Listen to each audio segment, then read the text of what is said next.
faut savoir une chose, c'est que l'hypothèse de la classe d'école est plus rare, mais en revanche, on a très très fréquemment des dégâts qui sont provoqués par des enfants mineurs, des incendies dans des granges ou des choses comme ça, des enfants qui jouent avec des allumettes.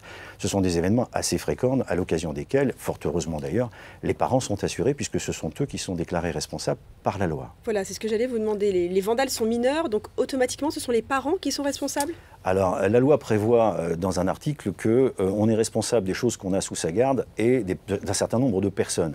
C'est le cas d'un employeur à l'égard de ses salariés, c'est le cas des parents à l'égard de leurs enfants mineurs, à condition qu'ils vivent à leur domicile et qu'ils en aient la garde. La notion de garde est une notion de droit fort ancienne qu'on connaît à peu près bien. Dès lors que les enfants étaient sous la garde de leurs parents, ils n'étaient pas en cours de scolarité, sous la responsabilité des instituteurs, mais ils étaient pendant les périodes de vacances. Par conséquent, ils sont retournés sous la garde de leurs parents. Les parents sont, par la volonté de la loi, c'est l'article 1384 du Code civil, les parents sont responsables de toutes les fautes et toutes les erreurs qui ont pu être commises par les enfants.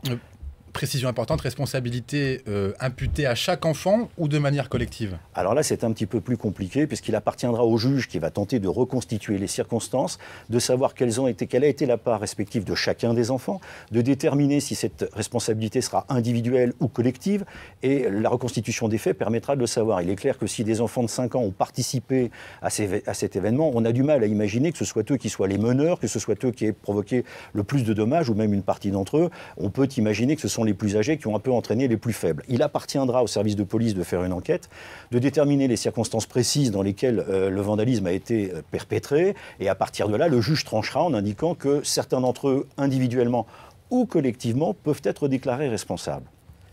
Une dernière précision, puisque ce sont les parents en théorie qui sont responsables, ça veut dire que ce sont les parents qui vont payer la facture, ou ça dépend aussi de leur assurance propre? Alors, de ce point de vue-là, tous les contrats multirisques habitation comportent une garantie d'assurance de responsabilité des parents pour le compte de leurs enfants mineurs.